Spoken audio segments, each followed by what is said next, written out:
meditating, getting into the zone, perhaps visualizing a good outcome.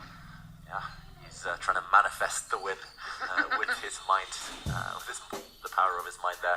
Here his opponent, Sindarov, another player for right, boys. Age of 17. He won a sparkling gate. And not too many moves in this one. We won't linger here too long. Vidit taking a sip. Looked like it was a power drink there. Energy drink. Let's go back from move 1. It was E45 and the Italian from Sindarov. He used this opening to defeat Levon Aronian earlier in the tournament. Bishop C5 and a very slow Yoko Piano, as they call it in the Italian game. Some maneuvering black's bishop back to B6 is a bit of a rare one. I was going to say, I mean, presumably it's more of a transpositional move. It will, after say white castles, bishop b6 is a move that you do have at your disposal. Although it's quite committal, right? It's quite committal because actually the bishop here often gets harassed. Often a white pawn coming up to a4 threatens to trap this bishop, so later you will need to right, anyway to give the bishop a hiding spot on a7. So yeah, often the top players in the world, they leave their bishop on c5 as long as possible. They push the a pawn and later decide to commit. Guess who's back on the camera? Nishikori, just taking out the score sheet. He's clearly bored of his game. He's just, curious minds.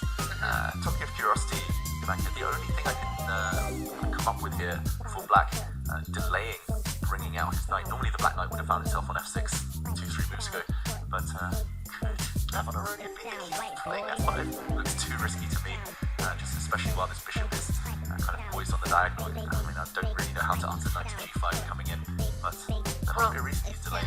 Yeah, okay, so the main move, you're right. You're right to be curious because h6 is the second main move. And presumably, say after a move like knight e2, then then the most popular move is queen f6.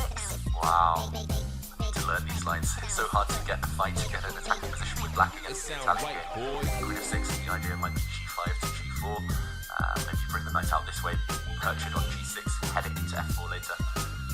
Creative stuff. If Levon Aronian goes for this, there's so many before the tricks in the Italian game, so many different setups.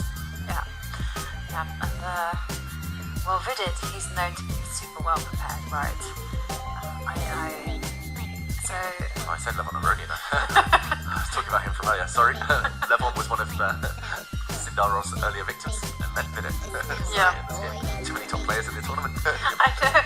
Actually, I haven't kept abreast of how Levon is actually doing. Okay, he's on 3.5 points, Levon Aronian. And do you know who he's facing on board 13? Who's he facing?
tricks, for example, and then start marching your pawn down the board.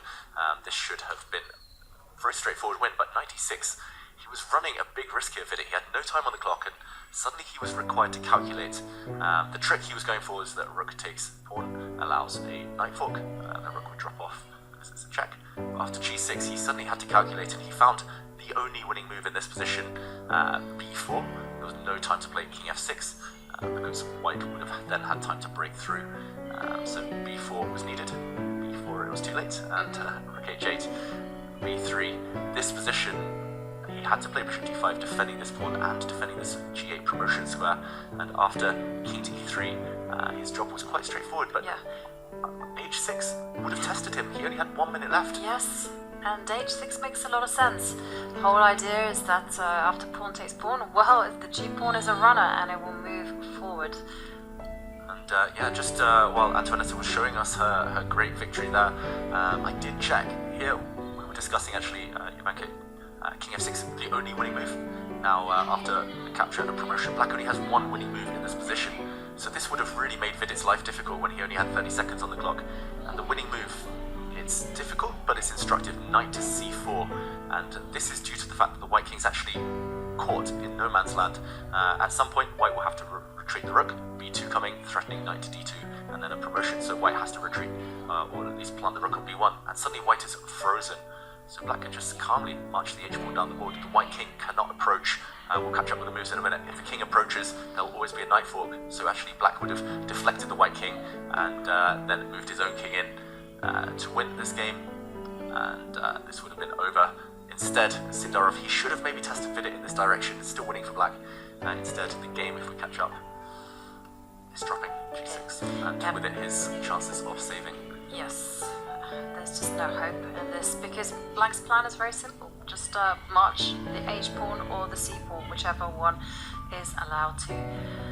But it was drama for a while, and I loved that very instructive variation actually, because it's not easy to see that once the rook comes down to g1, it actually can't. The king can't approach the knight. Yeah, and maybe both players calculated that. Maybe Sindarov saw that variation was winning for black, but surely if you know you're losing anyway, you at least give your opponent a variation where they have to walk a tightrope. There was only 1 winning move, and instead he's forced to resign.